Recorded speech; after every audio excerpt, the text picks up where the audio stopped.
코로나19로 인하여 한국 교회가 많이 어렵습니다. 최근에 몇몇 교회에서 확진자들이 나오면서 교회가 더욱 어려워졌습니다. 예배와 사역들의 정상화가 더뎌져 가고 또 우리가 원하고 계획했던 대로 시간이 흘러가지 않으면서 여러 가지 걱정하는 것들이 많습니다. 또 성도님들의 신앙이 약해질까 염려하고 있고요. 또 비대면 사회가 되어가고 소그룹 모임을 지향하다 보니까 할 수 있는 신앙생활의 범위들이 줄어들어가고 있습니다. 그러나 이런 때에도 우리는 기도할 수 있습니다. 언제 어디서나 어떻게든 우리는 기도할 수 있습니다. 혼자 있든 함께 모여 있든 우리는 기도할 수 있습니다. 그래서 지금 이 시기에 우리에게 정말 필요한 것은 그 어떤 것보다도 기도라고 생각합니다. 하나님께서는 지금 이 시기에 우리가 기도하기를 원하신다 믿습니다. 오늘 이 금요기도의 시간에도 우리가 함께 뜨겁게 기도하여서 성령의 불길이, 기도의 불길이 세차게 타오르는 은혜의 시간이 될 수 있기를 간절히 바랍니다. 기도는요, 끈질기게 해야 합니다.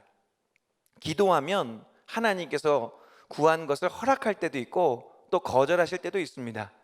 기도는 응답을 받을 때까지 해야 됩니다. 어떤 때는 응답을 받았는데 그게 응답인지 아닌지 헷갈릴 때가 있어요. 그럴 때 어떻게 해야 됩니까? 그러면 응답이 확실해질 때까지 끝까지 계속해서 기도해야 됩니다. 기도는 그렇게 끈질기게 해야 합니다. 그런데 대부분의 사람들이요, 기도를 하고 나서 응답을 받지 않는 경우가 많이 있습니다. 일단 하나님 앞에 기도는 드리는데 그 기도에 대한 응답이 내 삶 속에서 어떻게 이루어지는지 지켜보지 않는다는 것이죠. 사실은 기도는 하나님께 드리면 끝나는 것이 아니라 또 그 응답이 우리에게 어떻게 오는지를 끝까지 지켜봐야 됩니다. 이것을 끝까지 지켜보는 것도 기도의 일부라고 할 수 있습니다. 기도만 하고 응답을 받지 않는 것은 반쪽짜리 기도인 것이죠. 우리가 하루에 아침에 일기예보를 보면서 하루를 시작합니다. 그럼 하루 종일 그 일기예보가 제대로 맞는지 안 틀린지 확인을 하지 않습니까? 만약에 일기예보를 보고 나서도 그 예보를 잊어버린다고 한다면 굳이 예보를 볼 필요가 없겠죠. 기도도 마찬가지입니다. 우리가 하나님께 드리고 나면 바로 잊어버리는 것이 아니라 그 기도의 응답이 우리의 삶 속에 어떻게 이루어지는지 끝까지 확인해야만 합니다. 그래서 온전한 기도를 드리면 하나님과의 관계가 돈독해지게 되는 것이죠. 그래서 기도는 주님과의 교제이고 또 기도는 주님과의 친밀한 관계를 형성한다라고 할 수 있습니다. 오늘 누가복음 18장은 기도에 관한 교훈으로 누가복음에만 있는 특수 기사입니다. 예수님께서는 과부와 재판장의 비유를 통하여서 기도에 대해서 말씀하셨습니다. 그런데 이 본문 말씀을 우리가 제대로 읽기 위해서는 맥락을 좀 파악을 해야 되는데 예수님께서 이렇게 기도에 대해서 말씀하신 맥락이 있습니다. 오늘 본문의 앞부분인 누가복음 17장 22절에서 37절의 말씀을 보면 예수님께서 인자의 때, 재림의 때에 대해서 말씀하십니다. 인자의 때는 노아의 때, 롯의 때와 같다라고 말씀합니다. 노아가 하나님의 경고를 받아서 산에다가 방주를 짓고 홍수가 날 때까지 기다렸죠. 그런데 수많은 사람들은 이러한 하나님의 경고를 무시하고 먹고 마시고 장가들고 시집갔습니다. 그러다가 하나님의 심판 때가 되었고 홍수가 나서 많은 사람들이 멸망당했습니다. 또한 인자의 때는 롯의 때와 같다는 거예요. 소돔 사람들은 하나님의 심판을 무관심했습니다. 그들은 먹고 마시고 사고 팔고 심고 집을 짓는 데 열중했습니다. 그러다가 롯이 소돔을 빠져나가는 날에 하늘로부터 불과 유황이 비오듯 쏟아져 내리며 순식간에 멸망당했습니다. 인자의 때는 노아의 때, 롯의 때와 같이 될 것이라고 주님께서 말씀하셨지요. 그래서 주님께서는 제자들에게 이 인자의 때가 노아의 때, 롯의 때 같이 속히 오게 될 텐데 그때 너희들이 방주에 들어가 있지 않고 그때 너희들이 소돔성을 나와 있지 않으면 멸망당하게 될 것이라고 말씀하셨습니다. 그러면서 하신 말씀이 오늘 누가복음 18장 1절의 말씀입니다. 예수님께서 제자들에게 뭐라고 말씀하시느냐? 그 인자의 때를 기다리면서 항상 기도하고 낙심하지 말라라고 말씀하셨습니다. 그래서 이 누가복음 18장에서 예수님께서 말씀하신 이 기도의 방향은 종말의 때를 향하고 있다는 것을 우리가 알 수 있습니다. 이 누가복음 18장의 기도는 우리가 일반적으로 일상에서 구하는 것들에 대한 응답받는 기도가 아닙니다. 마태복음 7장에서는 우리가 살아가면서 일상생활 속에서 구하는 것에 대한 응답받는 기도에 대해 말씀하고 있습니다. 마태복음 7장 7절 8절 말씀인데요, 구하라 그리하면 너에게 주실 것이요, 찾으라 그리하면 너에게 찾아낼 것이요, 문을 두드리라 그리하면 너에게 열릴 것이니 구하는 이마다 받을 것이요, 찾는 이는 찾아낼 것이요, 두드리는 이에게는 열릴 것이니라. 이 마태복음 7장의 기도가 바로 우리가 구하는 것을 다 응답해 주신다, 구한 것은 다 응답받는다라는 기도입니다. 그런데 오늘 누가복음 18장의 기도는 종말의 때, 하나님의 심판 때를 간구하는 기도라는 거예요. 노아의 때나 롯의 때처럼 하나님의 심판의 경고를 무시하거나 경시하지 않고 그때를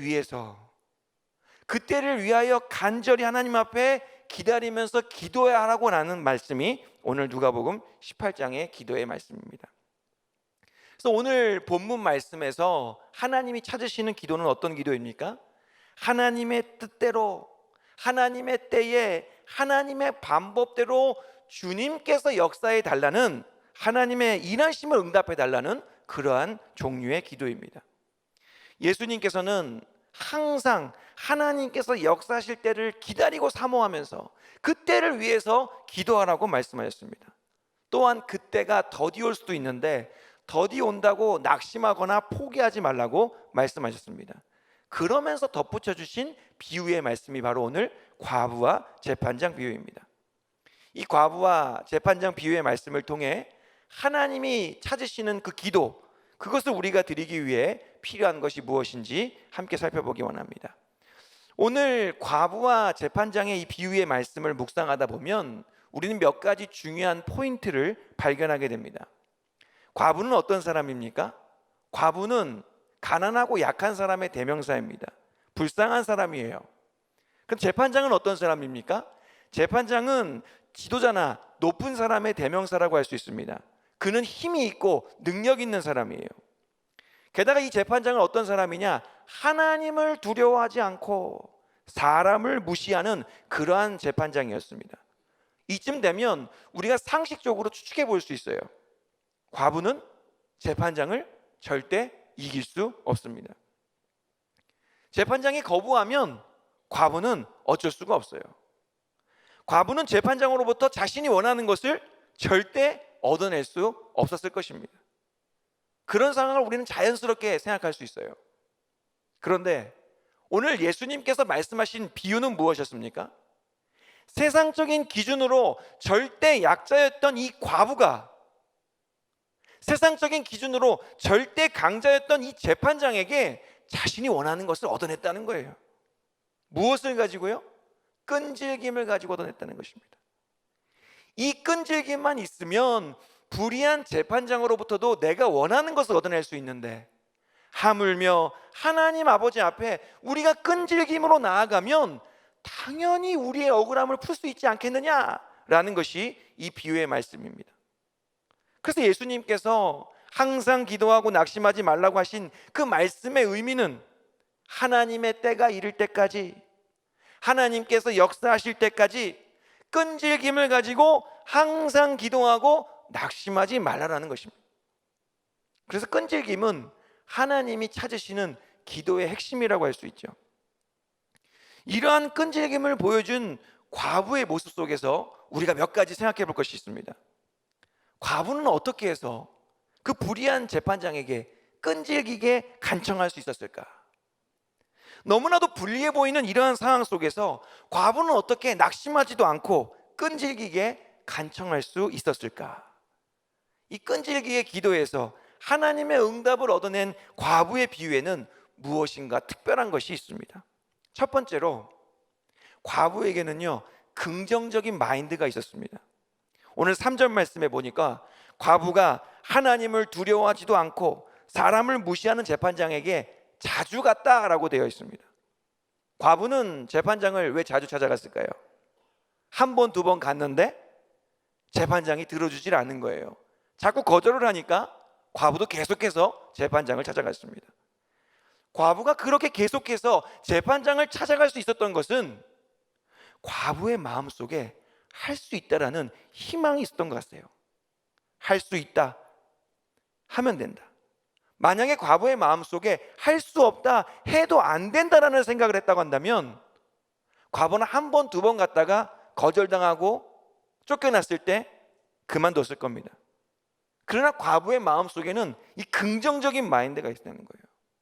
그래서 과부는 나보다 강한 자가 차가운 거절을 함에도 불구하고, 내 삶 속에서 반복되고 계속되는 실패에도 불구하고 그는 계속해서 재판장을 찾아갔다는 거예요. 예수님께서 말씀하셨던 것처럼 하나님의 때를 기다리며 항상 기도하고 낙심하지 않기 위해서는 이러한 과부의 긍정적인 마인드가 필요하다는 것입니다. 할 수 있다, 하면 된다, 해보자, 이러한 마인드가 우리에게 필요하다는 것입니다. 이런 마인드를 가지고 신앙생활을 해야 항상 기도하고 낙심하지 않을 수 있습니다. 아브라함은요, 하나님께서 떠나라고 하시니까 고향과 친척과 아버지의 집을 과감하게 떠났습니다. 아브라함은 근데 떠날 때 갈 바를 알지 못하고 떠났다고 해요. 최종 목적지가 어디인지, 중간에 어디를 들려서 머물러야 되는지 아무것도 모른 채 아브라함은 떠났습니다. 만약에 아브라함의 그 마음속에 부정적인 생각이 가득했다고 한다면 아브라함은 아마 떠나지 못했을 것입니다. 아브라함은 중간에 실수도 했고 넘어지기도 했지만 하나님을 끝까지 믿었습니다. 아브라함은 하나님의 부르심에 긍정으로 순종했다는 거예요. 이런 아브라함의 마음속에는 하나님을 향한 긍정의 마인드가 있었다는 것입니다. 아브라함뿐만 아니라 요셉도 그렇지요. 요셉이 고자질을 하기는 했지만 그래도 반듯한 사람이었지 않습니까? 그런데 형들에게 시기 질투를 당해서 억울하게 애굽으로 팔려가게 되죠. 보디발 장군의 집에서도 너무나도 잘했었는데 보디발의 아내 때문에 억울하게 감옥에 가게 됩니다. 감옥에 가서도 술 맡은 관원장의 꿈을 잘 해석해주고 나서 당신의 간직이 회복되면 나를 좀 도와달라고 약속을 했었는데 이 술 맡은 관원장이 2년 동안이나 요셉을 잊어버려요. 화장실 들어갈 때랑 나올 때가 완전 다른 거죠. 요셉은 17살에 애굽에 팔려가서 30세의 총리가 되기까지 무려 13년이라는 시간 동안을 억울하고 힘들게 살았습니다. 보통 사람이었다고 한다면 13년이라는 그 모진 인고의 세월을 견딜 수가 없었을 거예요. 그런데 누가 요셉과 함께 하셨습니까? 우리 하나님께서 요셉과 함께 하셨습니다. 그래서 창세기 기자는 이 요셉이 고통당했던 그 13년의 시간을 뭐라고 정의하느냐? 여호와께서 요셉과 함께 하심이라, 여호와께서 그를 범사에 형통하게 하셨더라 라고 말씀하고 있습니다. 요셉이 그 고통당했던 모진 인고의 13년의 세월이 창세기 기자는 하나님과 함께했던 형통한 시간이라고 고백하는 것입니다. 요셉이 부정적인 사람이었다고 한다면 요셉은 13년이라는 시간 동안 불평, 불만만 하다가 끝났을 거예요. 그러나 요셉은 그렇게 불합리하고 억울한 상황 속에서도 자신과 함께 하시는 하나님을 바라보면서 긍정적인 삶을 살았던 것이죠. 그래서 긍정적인 사람들이요, 역경과 고난도 잘 이겨내고 어려운 문제도 잘 해결해냅니다. 그래서 우리가 어렵고 힘든 상황 속에서도 하나님이 찾으시는 기도를 드리려면 우리 안에 하나님을 향한 긍정적인 마음이 있어야 한다는 것입니다. 두 번째로 과부는요, 고난을 각오했어요. 과부가 이 불의한 재판장에게 여러 번 나아가면서 아마 여러 번 좌절했겠죠. 과부는 자신의 시도가 꺾일 때마다 거절과 실패로 인해서 그 마음에 여러 가지 생각이 들었을 것입니다. 자신이 힘없고 가난한 과부라는 열등감도 들었을 것이고요, 이렇게 해서 뭐하나라는 회의감도 들었을 것입니다. 또 벽에 이야기하는 것과 같은 자괴감도 들었을 거예요. 과부를 괴롭게 하는 이러한 감정들이 과부에게 주어졌던 고난이었습니다.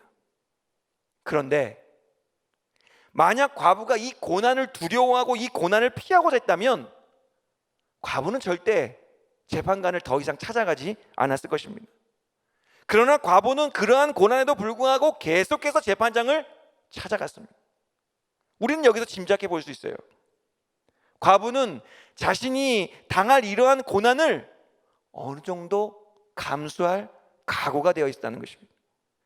공의로운 재판을 위해서라면 내가 이 정도 고난은 얼마든지 감수하겠다는 각오가 되어 있었다는 거예요.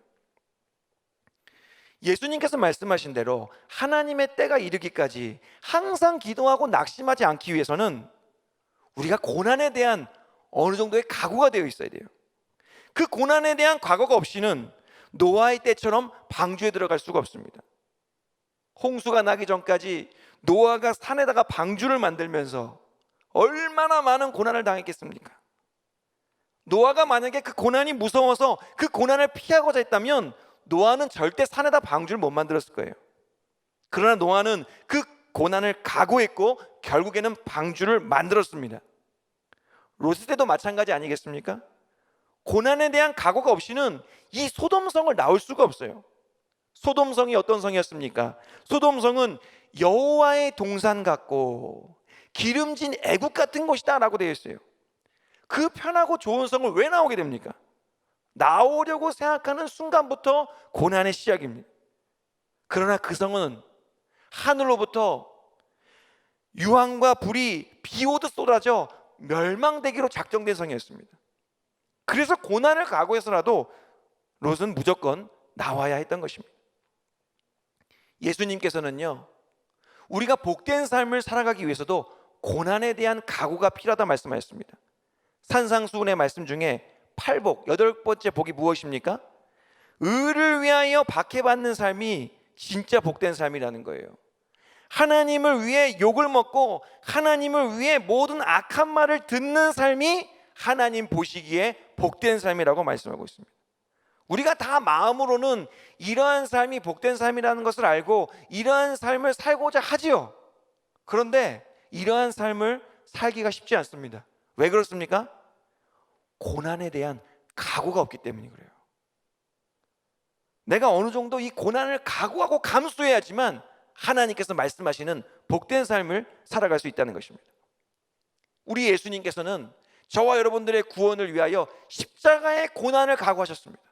십자가에서의 죽음을 각오하셨을 뿐만 아니라 감당하셨습니다.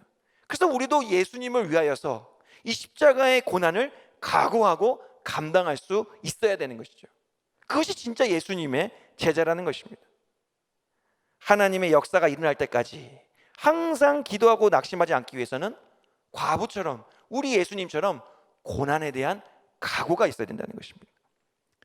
마지막으로 과부는요, 될 때까지 포기하지 않았습니다. 과부도 우리와 성정이 똑같은 사람이에요.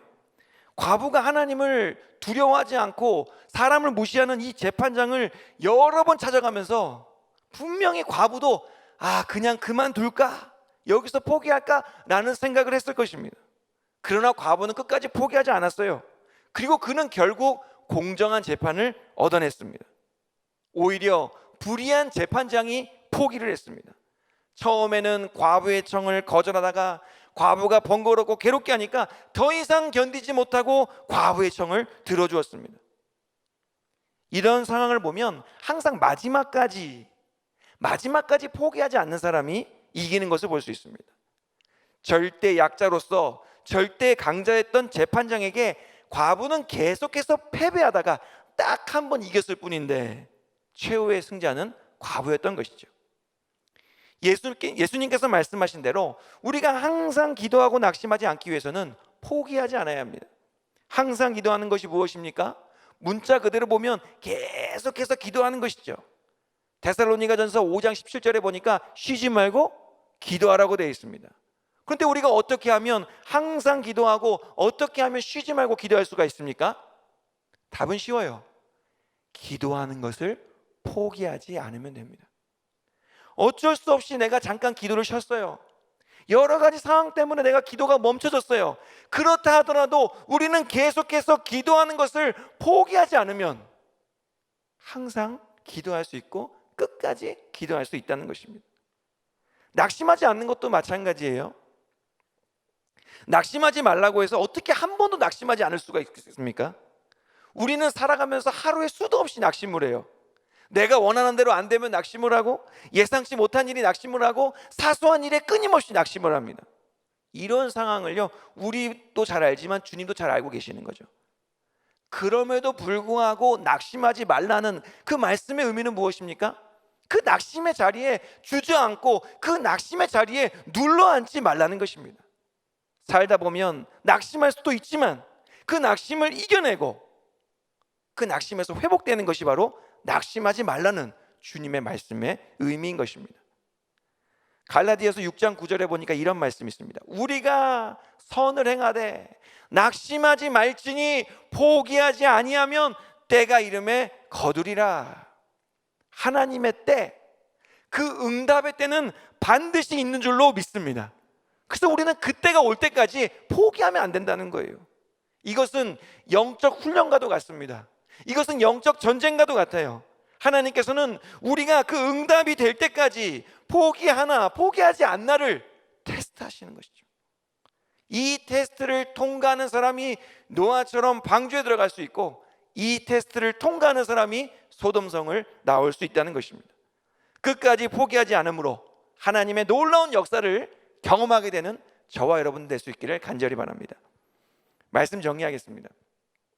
예수님께서 이 과부와 재판장의 비유를 마무리하시면서 8절 말씀에 이런 말씀을 했어요. 그러나 인자가 올 때에 믿음을 보겠느냐? 하나님께서는 예수님께서 다시 오실 때 뭐를 찾으시는 거예요? 믿음을 지금 찾고 계신다는 것입니다. 오늘 하나님이 찾으시는 그 믿음은 바로 항상 기도하고 낙심하지 않는 믿음인 것이죠. 그 믿음은 바로 하나님께서 역사하시고 하나님께서 응답하실 때까지, 하나님께서 행하실 때까지 항상 기도하고 낙심하지 않는 믿음이라는 것입니다. 말세에 우리가 하나님께서 찾으시는 그 믿음, 하나님께서 찾으시는 그 기도를 드릴 수 있기를 원합니다. 우리는 과부와 재판장의 비유에서 하나님이 찾으시는 이 믿음의 기도를 드리기 위해 우리에게 필요한 것 3가지를 살펴봤어요. 이러한 믿음의 기도를 드리기 위해서는 우리는 우리가 처한 상황을 잘 볼 수 있어야 됩니다. 나만의 잣대를 가지고 부정적으로 보거나 세상의 기준으로 함부로 판단해서는 안 됩니다. 내가 보기에 안 되겠다, 내가 보기에 되겠다라고 판단하고 결정하고 나면 더 이상 기도할 필요가 없는 것이죠. 세상적으로 보기에 불가능하다라고 결론 내리면 그 다음에 어떻게 기도할 수 있겠습니까? 그러한 인간적이고 세상적인 가치관과 기준을 뛰어넘어야 과부처럼 기도할 수 있습니다.